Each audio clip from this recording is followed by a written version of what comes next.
every once in a while someone gets actually interested in what I'm mumbling about here. So this is some beautiful work that you did. Um, and to show you how much faster computers are, you say it took you 40 minutes to generate these graphs? Okay. Originally, when we generated these graphs, it took well over a month, I think close to 2 months. So computers are a lot faster. So this is, you remember the picture I showed you, but this is a much, much more detailed and much better picture than what I showed you. And you can see, remember I told you that these regions, these different regions where the continued exponential converges look like tadpoles with very long tails. And now, and you remember in the picture that I showed you, these regions were just sort of cutting off, okay, like this. But now you can see these regions in great detail, which is fantastic. That's a beautiful picture. I think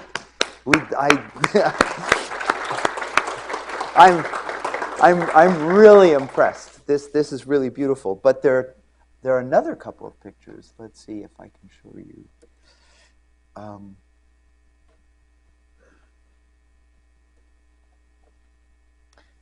Yeah, so this I think is extraordinary because you captured this incredibly fine detail in here.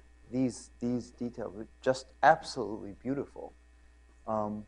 So each of these tails becomes exponentially thin, but these tails persist. I mean, they go all the way off, run off to infinity. Okay, and this crescent-shaped region here, that's where even you were unable to distinguish. So how many different regions did you identify? Did you have 12 colors, or do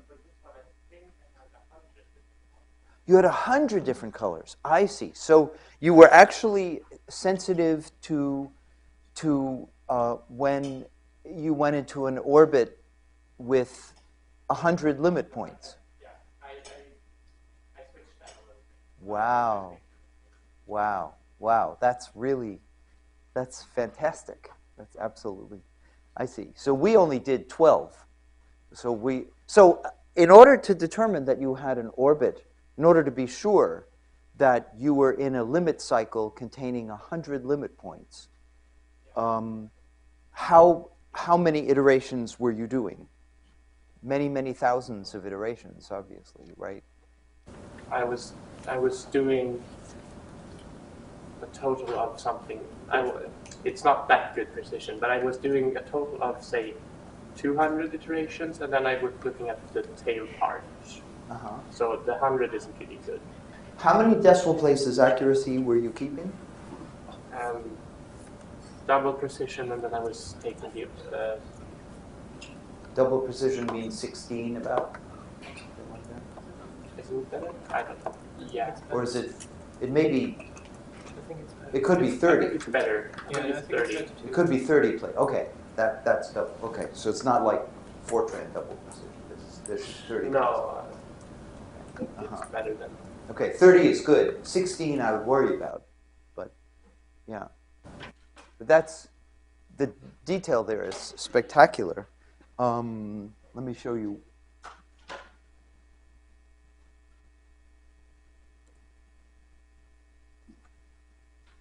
So again, you can see these very, very long tails, which is just wonderful. I don't know how much computing would be required to actually follow these tails, because this area is now incredibly dense with tails. I mean, to distinguish these very, very fine lines, I don't know what kind of massive amounts of computing time would be required, but it's really spectacular. Bravo! That's really fantastic.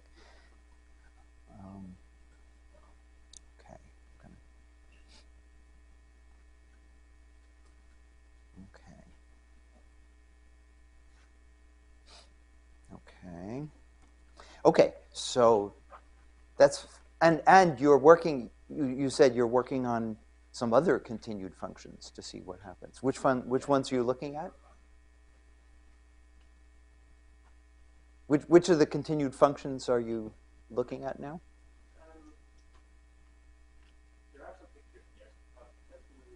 Okay, we'll look at them. You looked at sine, continued sine. Cosine? So it'll be... So it'll be interesting to see... See, this kind of structure is not observable ordinarily when you have a continued fraction, and that's because the continued fraction usually converges in a cut plane. So it doesn't converge usually, not always, but usually just on a line. Okay, for some functions. Now, for other functions, the continued fraction itself may have structures like this, but I kind of doubt that it would be so interesting.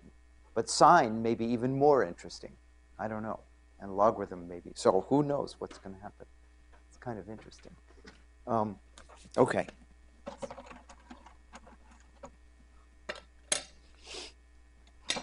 Okay, so we started working on a problem last time, and what I want, the thing that so what I did last time was to explain to you how I first explained to you what a asymptotic series is and what it means for a series to represent an asymptotic series to represent a function. Okay, and I defined what is meant by saying that if you have a function of x and it has an asymptotic series representation, say, of this form, okay, and this is just a specific case of an asymptotic series representation. What does that mean? Okay, and I explained that what this means, this is specifically what it means. It means that for all n, the partial sums of that series are asymptotic to the function f. Or more precisely, the partial sums minus f are asymptotic to the next term in the series. So if you look at the difference of f of x and the sum from n equals 0 to n, okay, this thing is asymptotic to a sub n plus 1, x to the n plus 1, okay, as x goes to 0. Okay, that's what it means. So each successive partial sum is better than the previous partial sum in the sense that it is asymptotic to something which is going to 0 faster as x goes to 0. Okay, so we're always interested in the limit as x goes to 0. We're never interested in the limit as n goes to infinity. Okay, we would only be interested in the limit as n goes to infinity if we had a convergent series. But the chance of having a convergent series is just about 0. That's a very, very special case of a series. Any arbitrary series that you pull out of your hat is going to be a divergent series. No reason for a series to converge. That's a very, very special thing. It's the same thing as saying, you know, if you pick an arbitrary function, what's the chance that it'll be differentiable? 0. Yeah, very small chance that it would be differentiable. Okay? So this is the key thing. Now this may look a little bit arbitrary or extraordinary or something like that. And the reason is that in the mathematics that is generally taught, you never teach things like divergent series. So you're excluding all of the interesting math and all of the powerful math. And that's the problem with rigorous mathematics. Okay? You exclude all of the things that you can do that are powerful as far as solving problems. But what I am arguing is that you are inevitably led to such series because you can write down differential equations. And as soon as you write down a differential equation, when you solve it, you are going to come across series like this. And the equation we started to look at, so I want to finish looking at it now. The equation we started to look at was the equation x cubed y double prime equals y. Okay, and we said, how does y behave as x goes to 0? Okay, that's the question that we looked at. Okay, and we agreed that the only thing we know, as far as rigorous mathematics, and that's what Sarah was teaching, was, can we look for a Taylor series solution? No. We know that because x equals 0 is an irregular singular point, that not all solutions can possibly be a Taylor series. That's the first thing we expect. And the second thing we know is that even a Frobenius series is not going to work, and that's it. That's the end of our repertoire. Can't do anything more. So we need to do something clever and new and original and fresh, and you can trace this idea all the way back to Mr. Green, who said, why don't you try a solution of the form y equals e to the s? Okay, now I want very carefully to distinguish between equal signs and asymptotic signs. Okay, so obviously, if I have a function y, I could always write it as an exponential of another function s. Okay, there's nothing stopping me from doing that. So there's an equal sign here. Okay, but Mr. Green suggests that if you take s prime squared, this guy is going to be big as x goes to 0, okay, compared with s double prime. That's the approximation that we're making. And this is as x goes to 0. And that's because of Mr. Shakespeare. So Green was a very cultured man, and he realized that s must be something. This is an ingenious idea, okay? And it's based on the idea that s is something like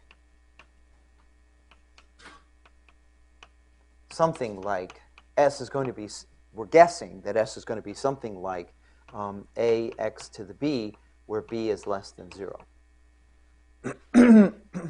Okay, because s is blowing up at 0, and we expect it to blow up at 0 because 0 is an irregular singular point. So that was an inspired guess. Of course, we're going to verify that guess. This is just a guess, and it could be wrong. It may not be true in all cases. Okay?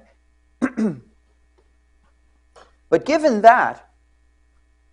this clever idea, how do we proceed? Okay? So we proceed, just up a little bit.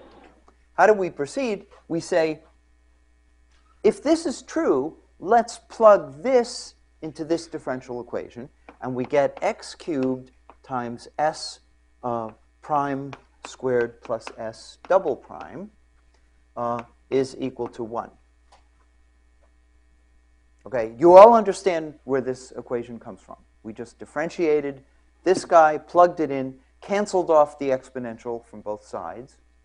Okay, and that's something that, by the way, canceling this exponential is something we can do because the equation is linear.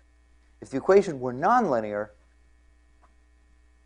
and we had another week, I would give you a course about how to solve nonlinear equations, approximately. But we're working within limits, okay? And that gets extraordinarily interesting. But we're not even going to touch that. So we're only talking about linear equations here. And it's a good thing that the Schrödinger equation is linear, because that's where we're heading for. Okay, so how do we proceed? This equation cannot be solved because it involves an equal sign. But the idea is that this term here is small in an asymptotic sense as x goes to 0, and therefore we replace an exact equation which is not solvable by an asymptotic relation, which is, okay, and the asymptotic relation is that x cubed s prime squared is asymptotic to 1, okay, as x goes to 0. So here is a three-term, an exact equation, an exact three-term equation, but the method of dominant balance, by the method of dominant balance, which is inspired by all the way back to Shakespeare, we convert this into a two-term equation, which now we can solve, because this is now trivial. It's hardly anything to think about. So let's solve it. Okay, so we take that equation, we divide by x cubed.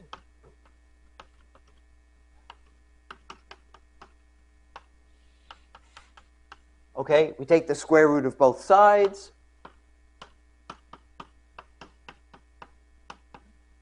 Okay, we integrate both sides. Let's write it minus or plus 2 over the square root of x. Okay, and by the way, there would be a constant of integration, but we don't even care about that. Okay, because asymptotics always makes things simple.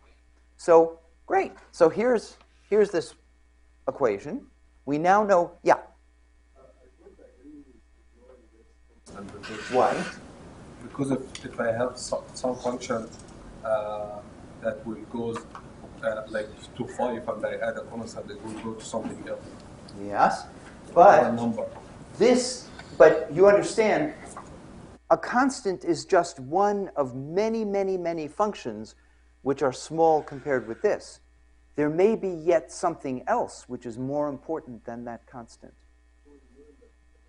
We're eventually going to include a constant, but at this point, there's no reason to keep a constant because, as you're going to see in just a second, there's another thing that's far more important than that constant. Okay, we'll see that in just a second. You're going to see that. Okay, but the point is, you see, this is a true statement. If you add a constant, it's still a true statement. So why bother to add a constant? It's already true. Okay, but you're going to see that this equation gets refined. This equation is going to be refined by something else that is also more important than that constant. That constant is way in the background. Okay? So we have calculated an asymptotic approximation to S. And by the way, there are two answers, as there ought to be, because there are two solutions to this equation.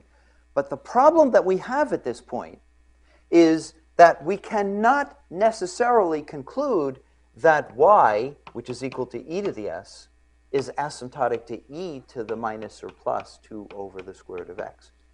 This is not a valid conclusion yet. Okay, so we have to verify, we have to continue this process.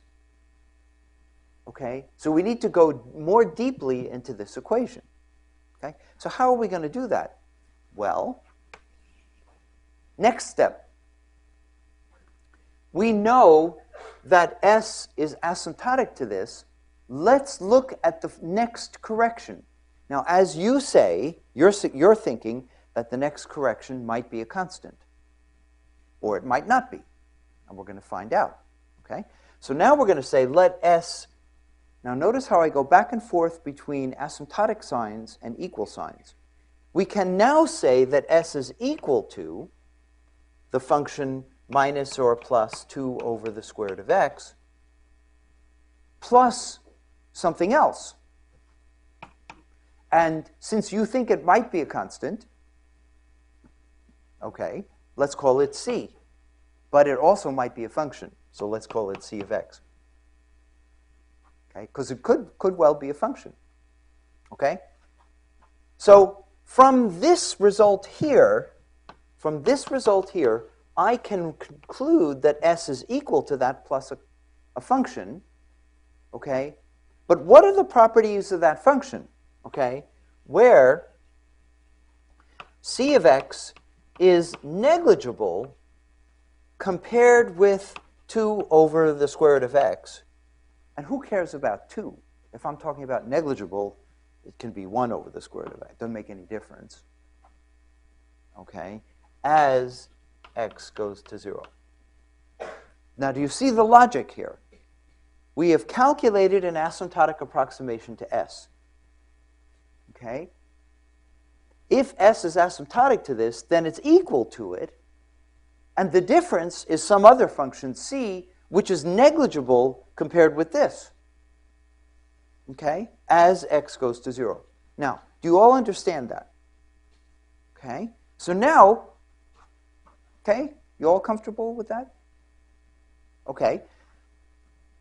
Now, you can differentiate both sides of an asymptotic relation if we're solving differential equations.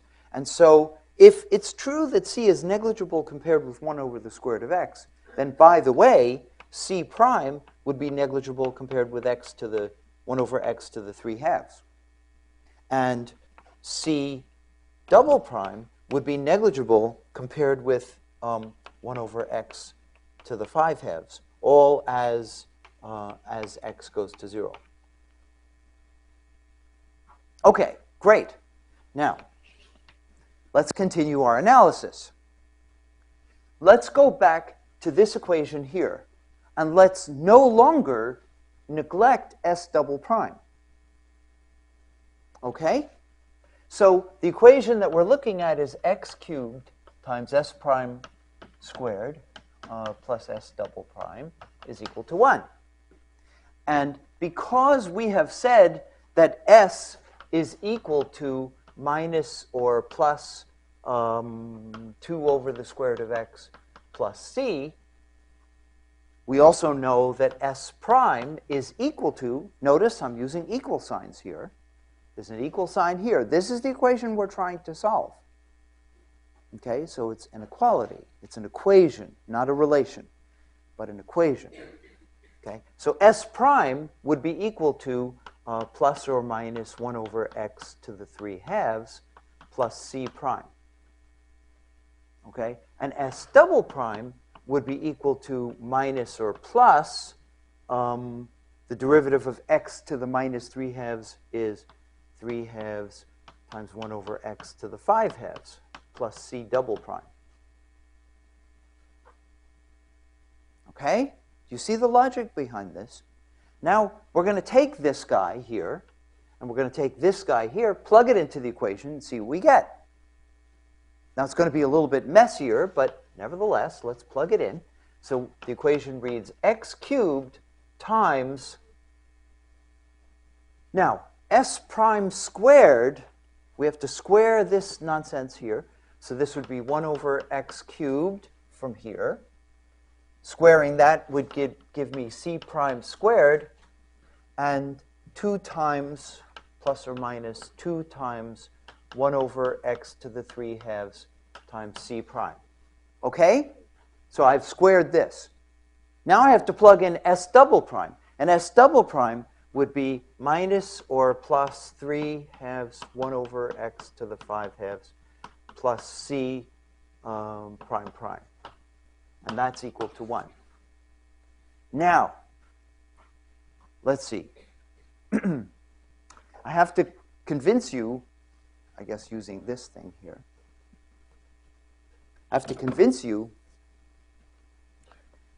I hope this isn't going to be difficult, that the original equation we started out solving just has 2 terms in it. We have now replaced this equation by that equation,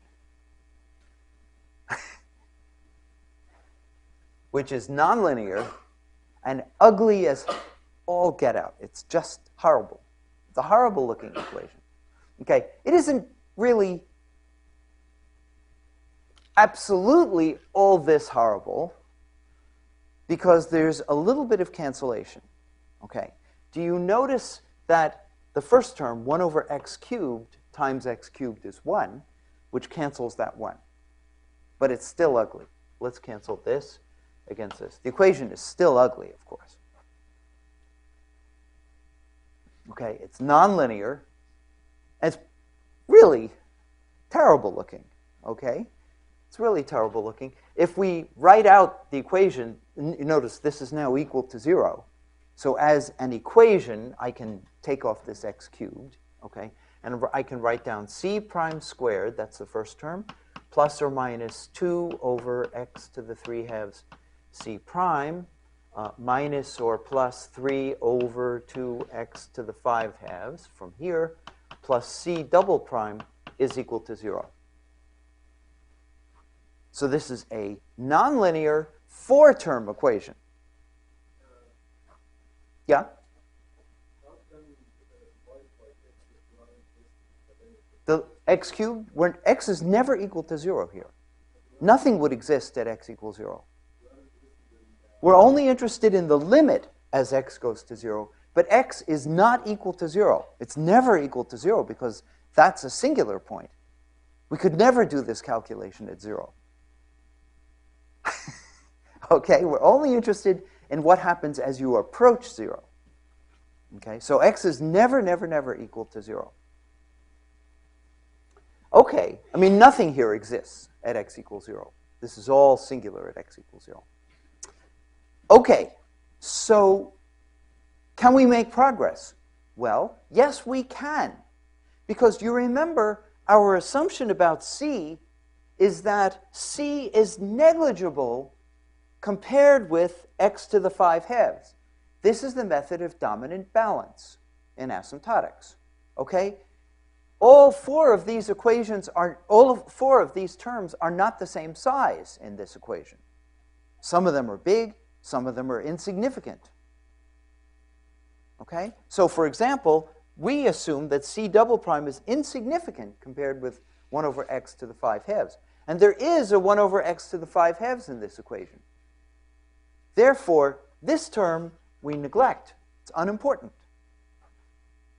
Furthermore, if you look at this, this says c prime is negligible compared with 1 over x to the 3/2, right?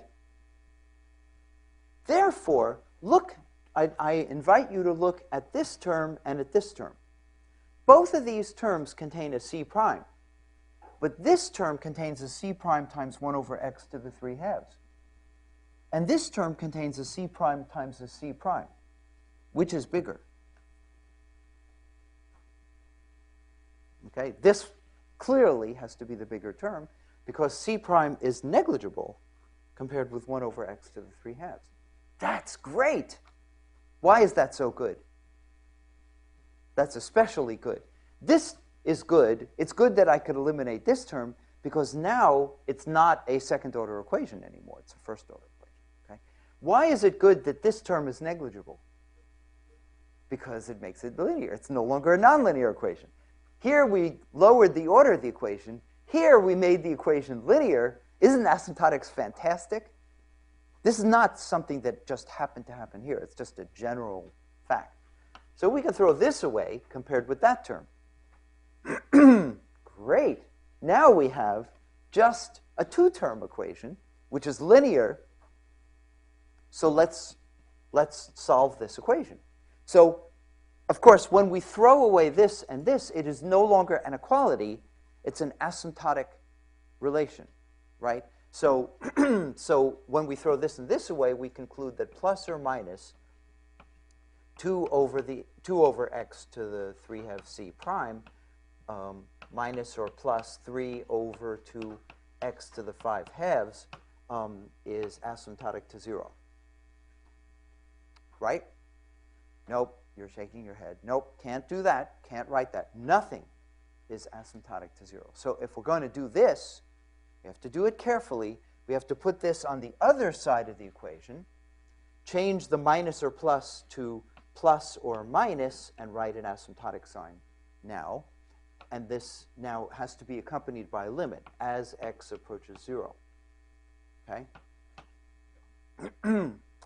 Okay, good. So the plus or minus cancels off from both sides, right?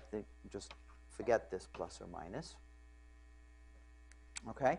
And now I can, and if I multiply by x to the 3/2 and divide by 2, I conclude that C prime is asymptotic to 3 over 4x as x goes to 0. Okay?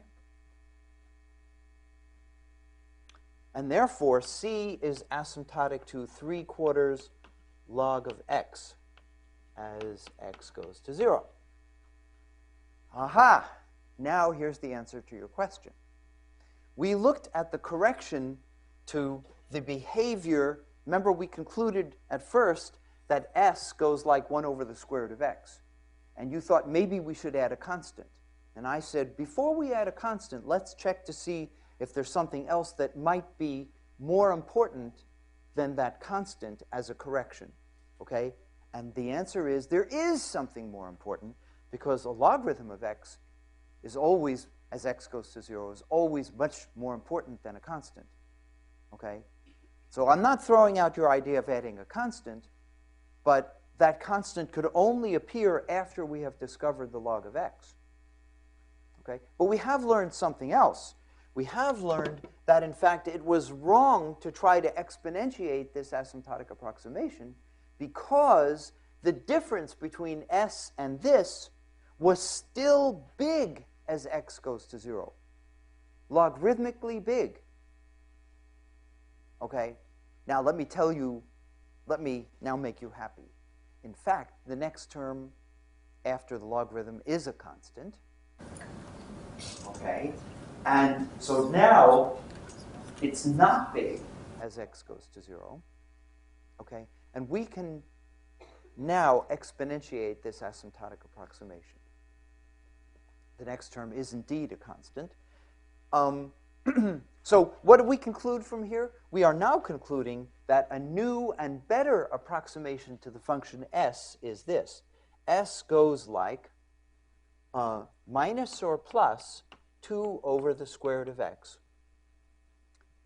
plus this term plus 3/4 log of x as x goes to 0. Okay, and okay, this is as x goes to 0. Let's raise this.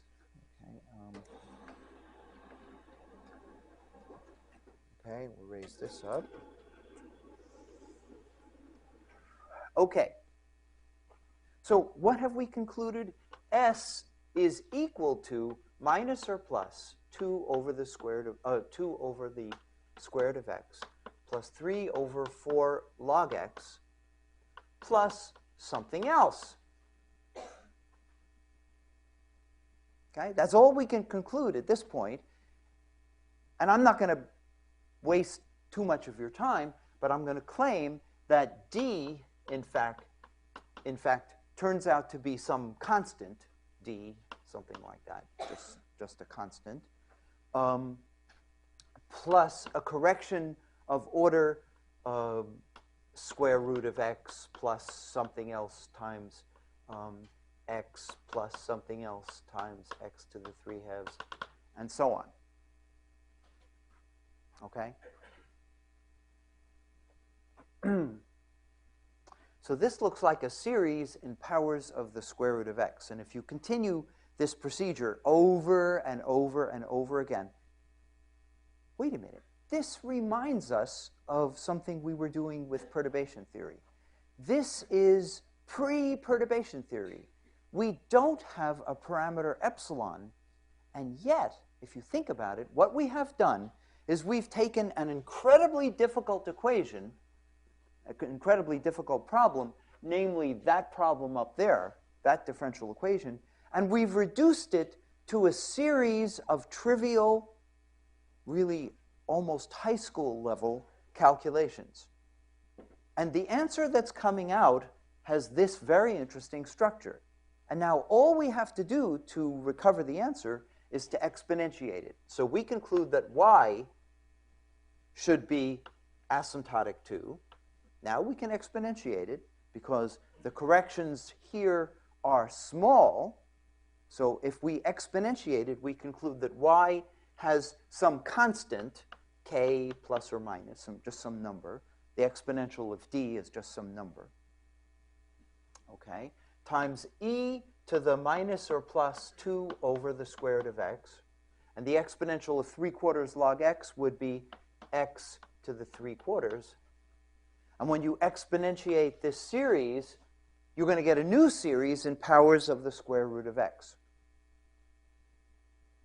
Okay, so it's some new series of the form sum from n equals 0 to infinity a sub n square root of x to the n.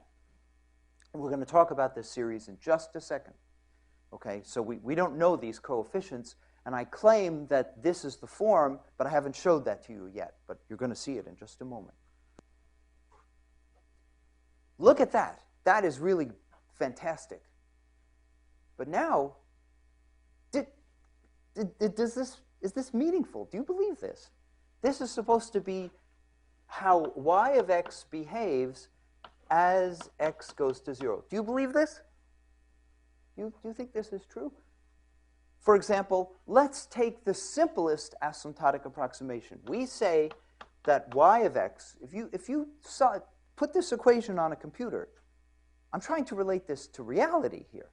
You have an equation, you know, x cubed y double prime equals y. Take an initial condition. Y of 1 is equal to, give me a number. 0. Fine. And y prime of 1? 0. But what solution will you get now? 0. Exactly. That's not so interesting. But you can take y of 1 to be 0. That doesn't matter. But you can take it to be anything. Let's just alpha, y of 1. Y prime of 1 is beta. Any numbers you like. Doesn't make any difference. We claim that the solution, y of x, is going to be a linear combination of solutions, one of which is blowing up exponentially because it has a plus sign as x goes to 0. The other one is going to 0 exponentially fast. So the one that's going to 0 becomes insignificant compared with the one that's blowing up. So we claim, this is our prediction, this is a very sophisticated prediction, we claim that y of x is asymptotic to some constant times e to the 2 over the square root of x times x to the 3/4. Okay? Do you notice that this is the effect, this term here is the effect of the irregular singular point. If it were only a regular singular point, then you would have an index, just this. And if it were a regular point, you'd have a Taylor-like series. Okay, except this isn't a Taylor series because it's a series in powers of the square root of x. Okay, so it's not a Taylor-like series, but irregular, regular singular, and finally regular. Okay, Taylor series-like structure. Yeah. So what if that series doesn't converge? We're going to find out. So we don't know whether this series would converge or diverge. Let me give you the answer. It diverges. Typically, the series diverges. Okay? But nevertheless, let's forget that for a second. Our asymptotic approximation is this as x goes to 0. This is what we claim. And we can test this. Okay? All we need to do is to make a... So here's a numerical exercise for you. Calculate the exact function y of x. Divide it by e to the 2 over the square root of x, which is blowing up unbelievably fast, and divide it by x to the 3/2. Okay? And let's plot this as x goes to 0. The question is, does this approach a constant as x goes to 0? I mean, you understand, if this were x to the 5/2 plus 0.1, it would not approach a constant. It would blow up or it'd go to 0 or something like this.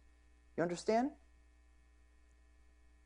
if we got this number 2 wrong, if the number 2 were really 1.5, then this would blow up or go to 0 as x goes to 0. Do you understand what I'm saying?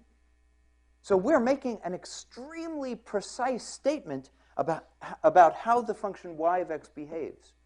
Okay, well, now I want you to look up here. This is precisely what I did. Okay, I took, as for simplicity, I took initial conditions y of 1 equals 1, and y prime of 1 is equal to 0. So that's almost what you suggested. Okay, took one of your 2 conditions. Okay, so how does this function, and then I calculated this ratio, precisely what I wrote on the blackboard. Okay, and look what happens. As x goes to 0, this approaches very nicely. It approaches a constant as x goes to 0. That constant, the value of this constant, 0.1432, that doesn't make any difference. That's just some constant k, and we don't care which constant it is. But this means we understand how the solution behaves at 0, or in the neighborhood of 0. You understand? And it's a very, very rapidly varying function, and yet we caught the variation of the function with precision. We understand exactly how it behaves. Okay? Now, you should be unbelievably impressed, because we have cracked a very, very, very hard problem. But the question is, what do we do next? Okay? And something is suggested to us by looking at that graph. Can you look at the graph and see something interesting about that? Can you guess? Are you a little bit inspired? If you look at that graph, what do you see? The graph tells you something quite interesting.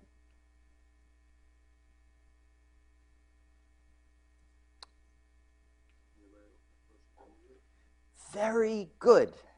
Very smart. Bravo. Okay. So now, can you elaborate on that?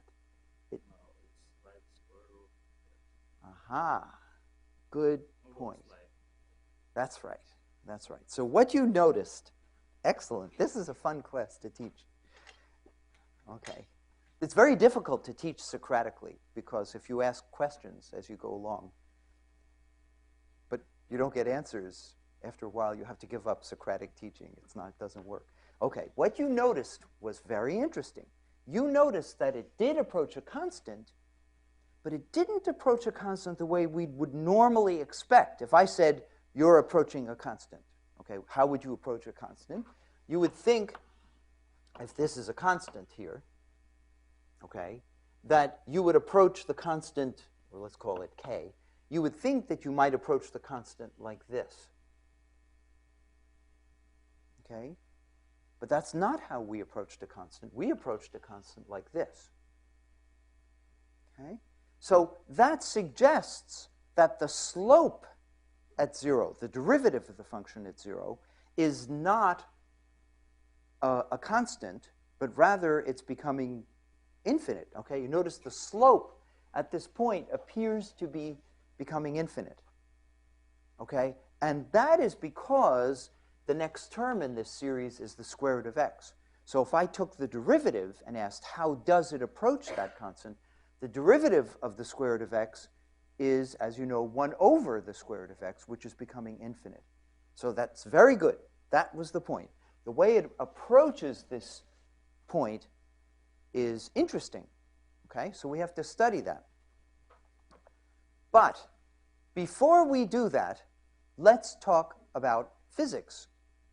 Okay, because I want to show you something very interesting that I hope you will recognize. You understand the calculation, this equation here, this equation that we've been solving, okay, is this 2-term differential equation that we've been solving is, or this equation here, is a Schrodinger equation. What happens in general for a Schrodinger equation? Just in general. Suppose we were solving a Schrodinger equation. Y prime prime equals q of x times y. An arbitrary, of course, this is not the way you usually write down a Schrodinger equation. You usually write down a Schrodinger equation this way. Minus y prime prime plus v of x times y is equal to e times y. But I suggest, why don't we just rewrite that Schrodinger equation as y prime prime is equal to v of x minus e times y, and then let's call this thing q of x. Okay, so for simplicity, this is the form of the equation that we're solving. Okay, now, suppose we were solving this equation near an irregular singular point. What will we find? Do you have a question? Yeah. We don't know. Nope, we don't know e. Nope, we don't know e. We're just approaching a irregular singular point of the function q. So typically, q is some potential. Q, for the harmonic oscillator is x squared minus e. And at x equals infinity, this potential is blowing up. So we have an irregular singular point of the differential equation. Okay? Or the potential could be x to the 4, or sine of x. And all of these functions are not analytic at infinity. Okay, so now we're asking what happens as x goes to infinity. But in general, we can be arbitrary about it. We'll just say, suppose x is an irregular singular point, and in general, we're approaching x equals a, where a could be infinity. Doesn't matter. But let's leave everything arbitrary now. Just leave it arbitrary. Let's see what happens before we continue with that equation, because I want to show you that what we did was quite general. Okay? So suppose we just proceed with this equation instead of a specific function q, which in this case is just 1 over x cubed. Okay? So what do? You say, let y equal e to the s. Let's just quickly go through the steps. Okay?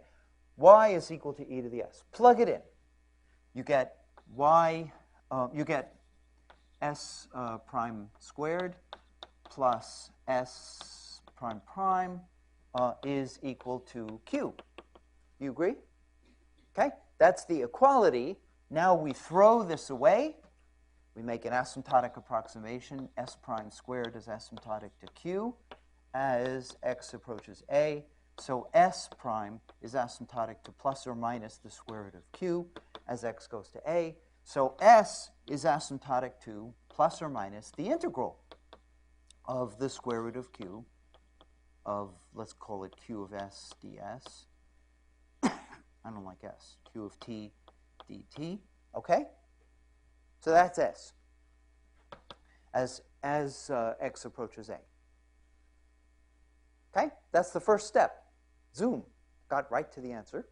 Okay, next we go back to an equality. We say s equals plus or minus the integral up to x square root of q of t dt, right? Plus some function c of x, where c of x is negligible compared with the integral of the square root of q of t dt. Right? And if I differentiate this, I get c prime is negligible compared with the square root of q. Or, if I differentiate it again, I get c double prime is negligible compared with q prime over the square root of q.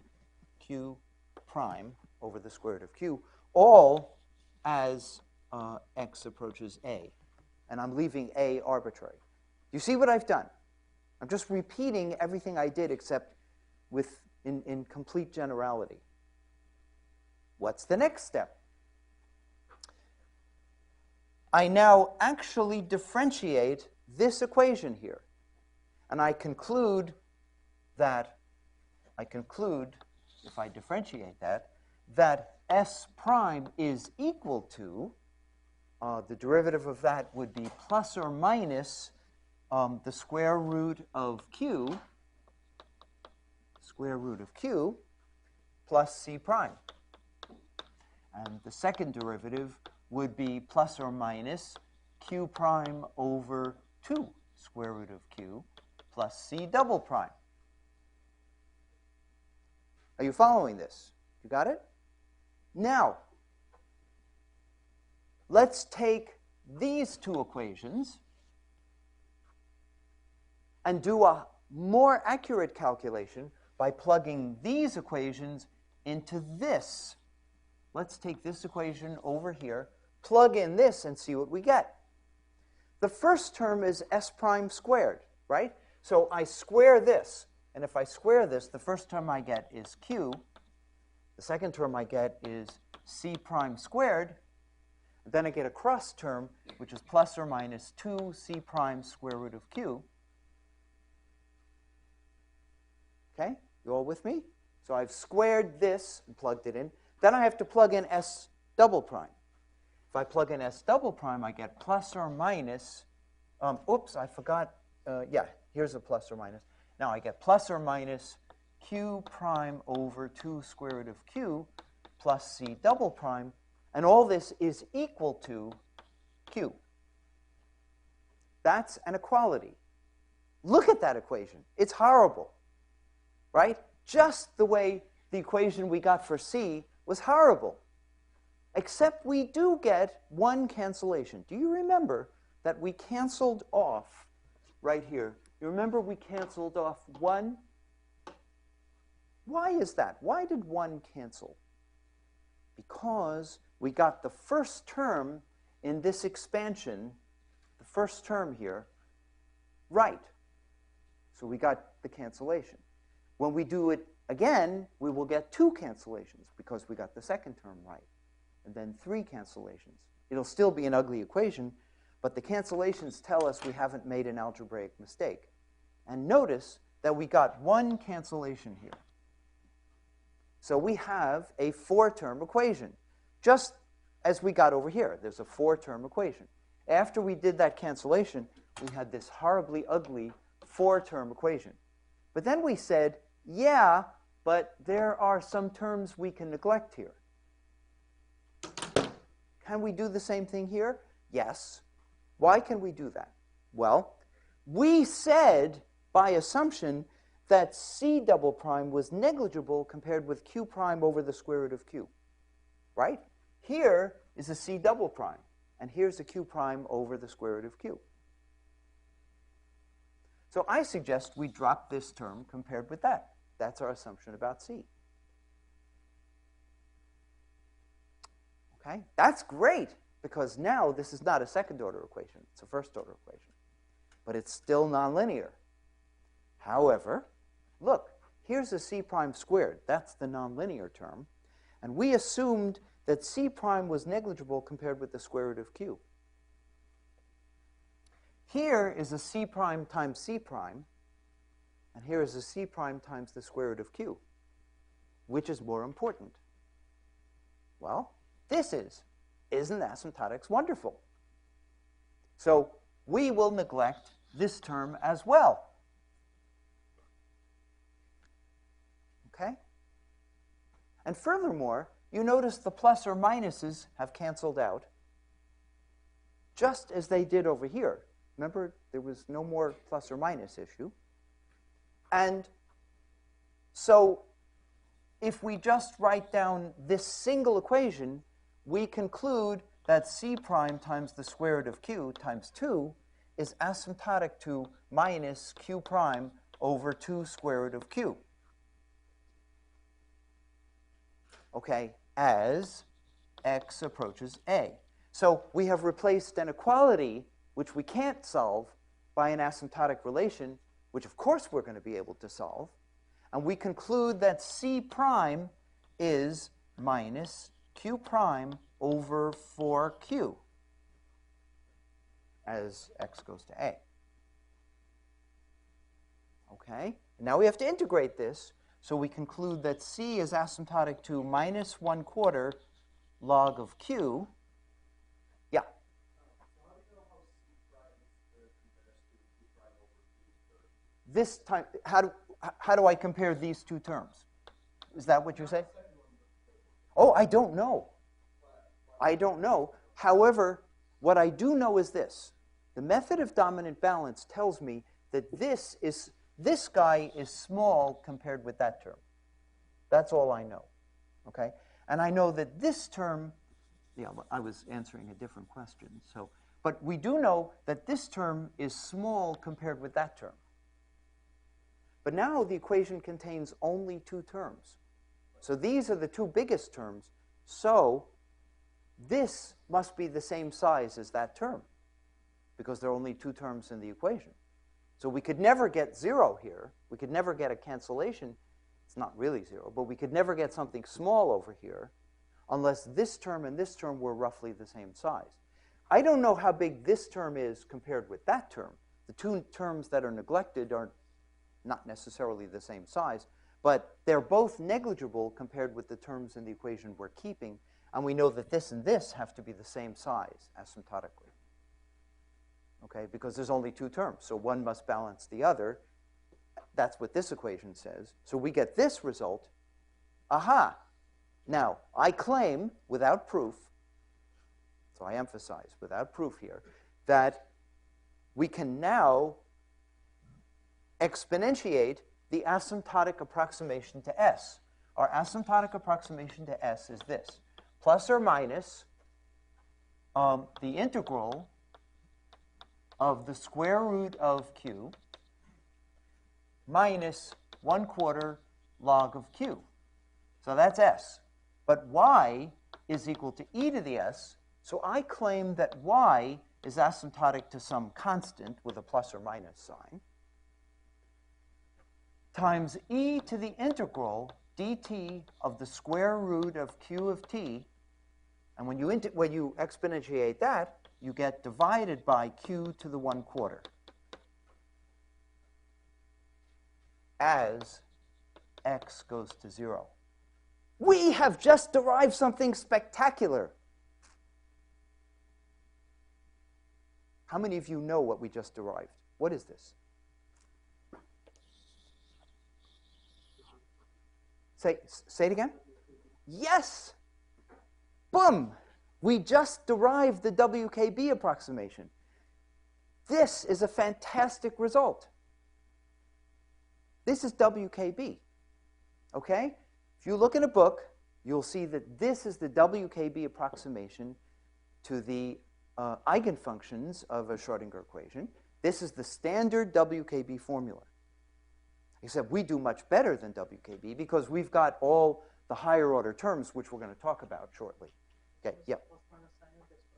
Oh, yes. Sorry. Plus or minus. Yep. Okay, yeah. Yes. So I claim, okay, without proof, as I said, that the next term in the series will be, there's a next term here which is going to be some constant, which doesn't matter. Okay, it doesn't matter because this is a linear equation. So when I have an exponential, when I exponentiate a constant, that's the same as multiplying by a constant. So I don't ever need to include a constant. Okay, I don't need to include a constant. It's just the exponential of that constant gives this. But I claim that the next term in the series is something or other which is going to 0 as x approaches a. And since it's going to 0, that justifies exponentiating this result here, okay, and it gives me this. And oh, I'm sorry. This goes to 0 as this is an a here. Thank you. As x goes to a, yeah. Typically a is infinity, but it doesn't have to be infinity. Okay. So we have derived. This is a fantastic result. Look at that. Out pops WKB. WKB is just a special case, a special simple case of asymptotics. So we have something far, far more general. Yeah.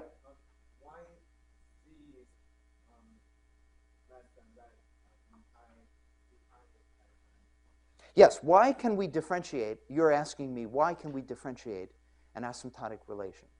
Okay, and in general, so I'm going to give you a more detailed answer than you might want, okay? But in general, it is almost always valid to integrate an asymptotic relation, okay? And the proof that you can integrate both sides of an asymptotic relation and it will remain asymptotic, that's called, that you prove that because there are a series of theorems called abelian theorems, which justify integration, okay? However, differentiating an asymptotic relation is not always valid, in general, okay? So it's sometimes valid, but it may not be valid. It may be that if you differentiate both sides of an asymptotic relation, it ceases to be an asymptotic relation. Ceases to be. So an example, if you'd like an example of such a relationship, consider this. X squared, you would agree that x squared plus x is asymptotic to x squared as x goes to 0. You would agree with that, right? I'm sorry, as x goes, let's make it as x goes to infinity, right? That's a valid asymptotic relation, okay? Now, let me add something insignificant. Just the way x was insignificant compared with x squared as x goes to infinity, let me add, say, sine of x to the 25th power. It's still a valid asymptotic relation, right? Because this is no bigger than 1. Okay. But if I differentiate it, I get the equation, I get the relation x, or 2x plus 1, would be asymptotic to 2x plus, now the derivative of this is 25x to the 24 times cosine of x to the 25. Now this is very big, and this is no longer a valid asymptotic. So the danger with differentiating an asymptotic relation is that you might have a situation like this. But fortunately, we are solving differential equations. Okay? And this differential equation, a differential equation says that derivatives are controlled. Okay? So why are they controlled? This differential equation says that the second derivative of y is proportional to y. Okay? And if we're a more general equation, it might be proportional to y plus y prime. Therefore, if you want to know y prime, all you need to do is to integrate this. So y prime is really the integral of something involving y. Therefore, we don't need a Tauberian theorem. An abelian theorem is sufficient. So to justify differentiation of an asymptotic relation, you need to prove what is called a Tauberian theorem. But in this case, we don't need a Tauberian theorem, which such theorems are very subtle to justify differentiation of an asymptotic relation. But rather, because we have a differential equation, we know that we can calculate a second derivative by using the equation itself and a first derivative by integration. Okay? So we don't have to worry. So if we're using asymptotics to solve differential equations, we never have to worry about differentiating both sides when we do our calculations, differentiating both sides of an asymptotic relation. Fortunately. It's very fortunate. Okay? So we're not talking in general about asymptotic relations. We're only talking about asymptotic relations for finding solutions to differential equations. Okay? Okay. Yes? Yeah. The error, the derivative blows up. Right. It blows up. That doesn't mean that it's not asymptotic. It just blows up. That's because the derivative of the square root of x, you see, what I was calculating was the ratio. So I was calculating over there y exact divided by this. And y exact divided by y to the 2 over the e to the 2 over the square root of x times x to the 3/4. This thing is some constant, or what did I call the constant? D, or something like this. So some constant. Let's call it a0. a0 plus a1 times the square root of x plus a2 times x plus. And if I take the derivative of this, if I look at the slope of this, this is the curve that I'm plotting. If I look at the derivative, the slope of this, this goes like 1 over the square root of x, which is blowing up at 0. So it is still true that if you differentiate y of x, That's perfectly okay. Yeah, it's perfectly okay. It is blowing up, but we don't care. That's fine. Still asymptotic. It says that if we take the derivative of this, what it says is that indeed the derivative of that is asymptotic to 1 over the square root of x, and you can see that it is. Well, you can't see that it is, but this curve suggests that it is. Okay? Okay, so now, well, okay.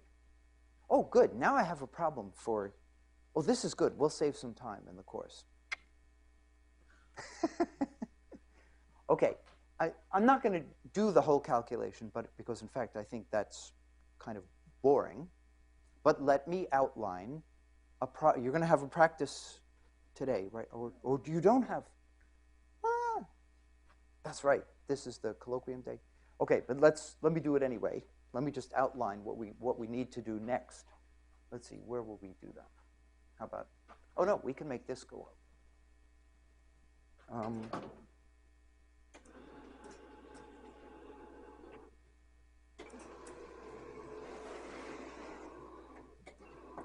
Okay. So the question is, we're not done. You understand that what we have done is reduced the problem of solving a very hard differential equation to an infinite sequence of steps.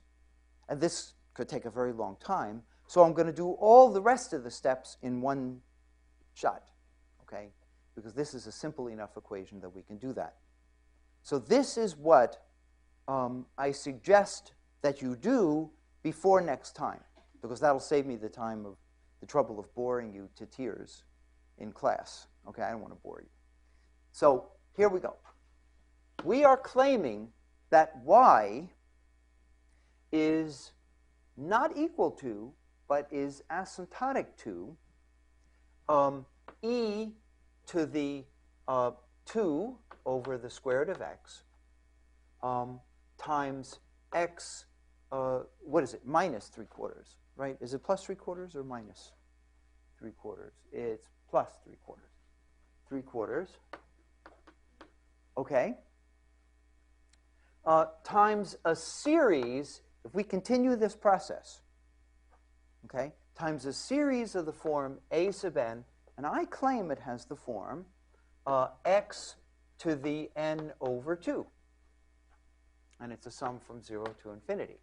And this is valid as x goes to 0. And I claim that, number one, asymptotic series are unique by our definition of asymptotic series. Therefore, if we have two asymptotic series, we can compare them term by term, just as we do with the Taylor series. So here's a 10-minute project for you. Do the following. We are solving this differential equation. Y double prime times x cubed is equal to y. Take this series representation, okay, call this for the moment, let's call this w. Okay, this is some function of x. And plug this into this differential equation. Okay, this is not hard for you to do. So, for example, in order to do that, we first have to calculate y prime. And y prime, the derivative of this, we're differentiating 3 terms. That guy, and that guy. Okay? So when you take the derivative of this, you will have an overall factor of e to the 2 over the square root of x. And when you differentiate w, you'll have w prime x to the 3/4, right? And when you differentiate the x to the 3/4, you'll have 3/4 x to the minus 1/4 times w. And when you differentiate the exponential, the derivative of the exponential will give you minus 1 over x to the 3/2, minus 1 over x to the 3/2. So that'll give you minus x to the minus 3/4, not plus 3/4, minus times w. Okay? That's the first step. Okay? But we're not done yet. So here's the boring part. The next part is y double prime is e to the 2 over the square root of x times yuck.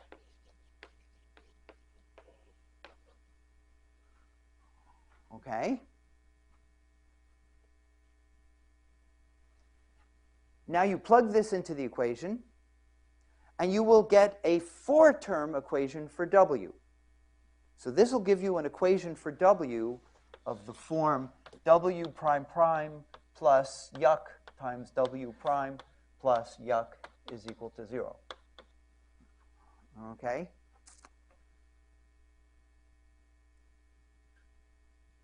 Now,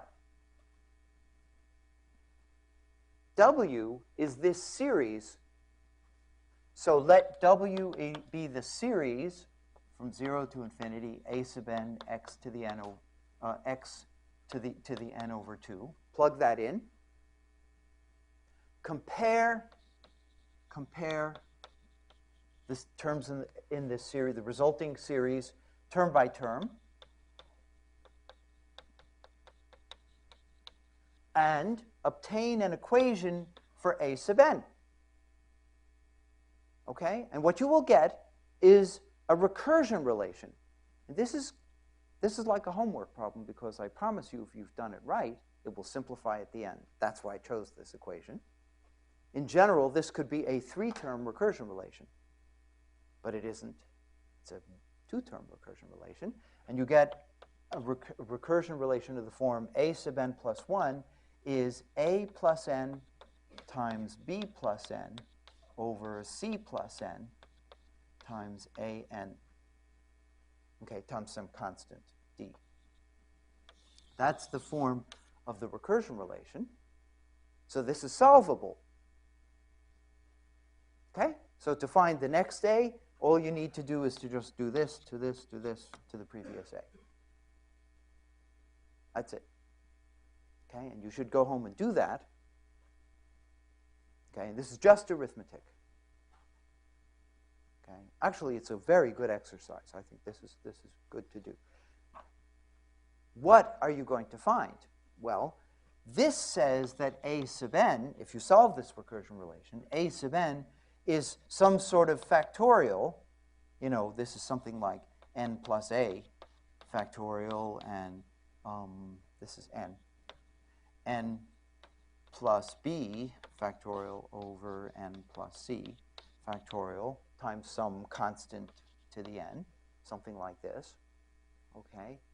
Oops, you say. For large n, you have a factorial times a factorial over a factorial.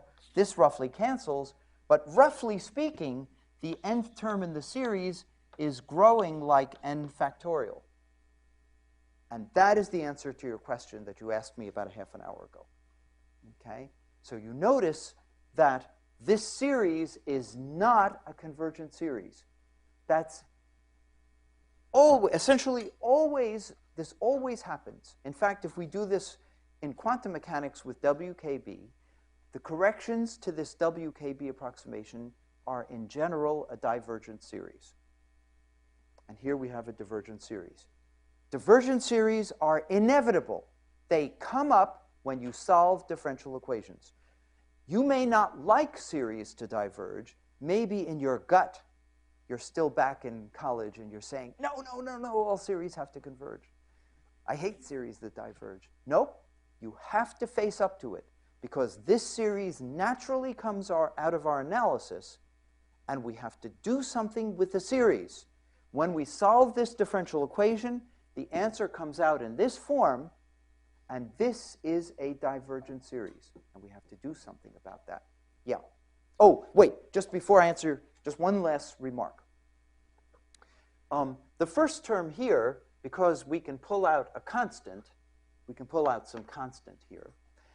We can assume that the first term in this series, A0, is 1. The next term, A1, will turn out to be something like 3 3/16 times the square root of x. That was my question, but what boundary condition is this? Oh, there's no boundary condition. There's no boundary condition here. We're saying let's just look at the growing series, for example. What the W differential equation? Oh, we haven't said what these constants are. We're not yet talking about determining. And we're going to do that when we discuss WKB in the class. The differential equation for W, so we'll need some initial value for that. Yeah, there may be an initial value or a boundary value, which we're not talking about yet. Okay? But over here, there's a 3/16 square root of x. And I just want to show you one last picture quickly. Yeah, we'll just take a second. Okay. If we now include, so I'm now taking it's actually minus 3/16. So this is minus 3/16 square root of x.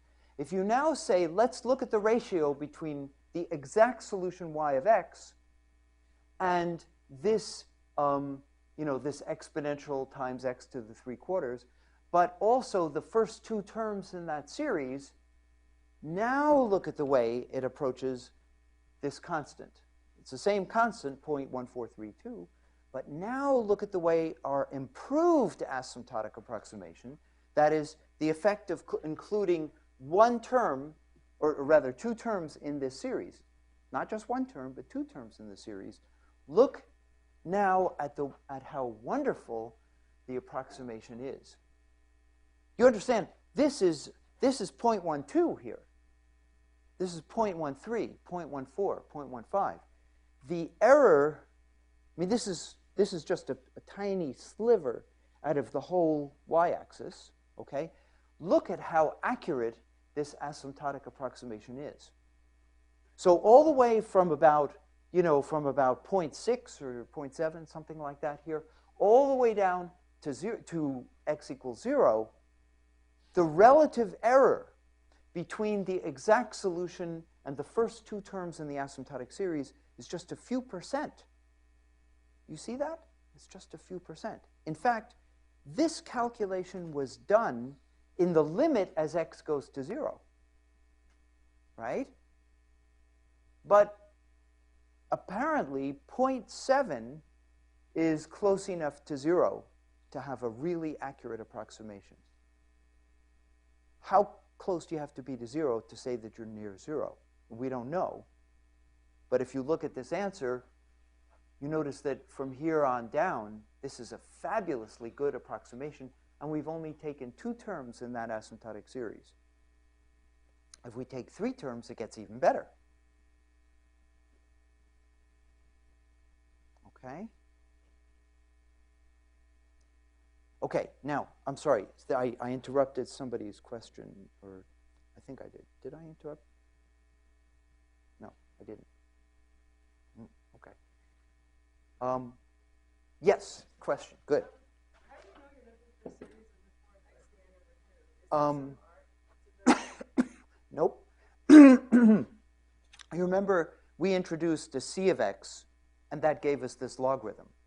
I didn't do the calculation because I didn't want to bore everybody to tears, but the next step in the process would be to say, okay, we found the c, so we said, we said s is equal to plus or minus 2 over the square root of x, right? And then we got this 3/4 log of x, and then we now could have put in a new function, plus d, where d is negligible compared with log of x as x goes to 0.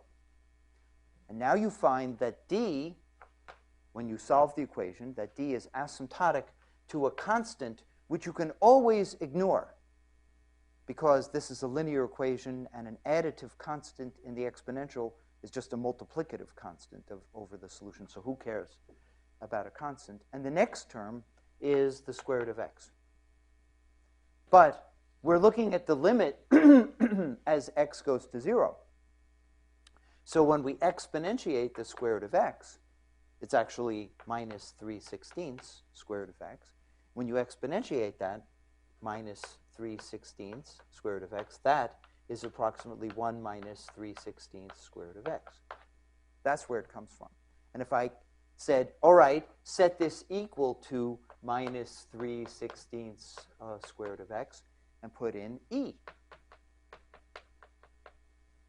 Okay, now you would find that e is approximately x plus f. Okay, so that's how you find it out. And then you notice the next term will be x to the 3/2 and then x squared and then x to the 5/2 and x cubed and so on. And all of a sudden it occurs to you, ooh, there's some regularity that has appeared here. And so that is, okay. So what I'm proposing is that you go home and verify that this is the complete asymptotic approximation to the function. That's it. That's the whole circus all together. Everything fits together. We have this piece, the most rapidly varying component, this, the Frobenius-like component, this, the Taylor, sort of Taylor-like component. So regular singular, regular point, regular singular point, irregular singular point. You notice that nested structure? It's really beautiful. But this isn't a Taylor series because typically this is a divergent series. Okay? And that's the whole package from beginning to end. So we have analyzed this differential equation in the limit as x goes to 0. It's a little bit more elaborate than what you taught in class when you showed them how to find a Taylor series solution, which is a convergent series solution. But next time I'm going to show you that this is orders of magnitude better than any Taylor series solution that you get. And you're going to see why that's true, which is really wonderful. Okay? But I guess one last comment. Last comments keep appearing. Okay, one last comment. Suppose you wanted to calculate y. What would you do? You would pade this series. Okay? And you could calculate y with arbitrary accuracy. Even though it's a divergent series, you pade it, and you can calculate y. You want 25,000 decimal places? No problem. You pade it, you'll get as many decimal places as you like. Even though we can never, ever write an equal sign here. So this is not equal to the function y. But when you pade it, it comes as close as you like. Isn't that wonderful? It's a fantastic new way of thinking about mathematics. Okay. Any further questions? Okay, so next time we have to talk about this monster that we have given birth to. Okay? We were inevitably led to this conclusion, and it's all due to Mr. Green. Okay? 200 years ago.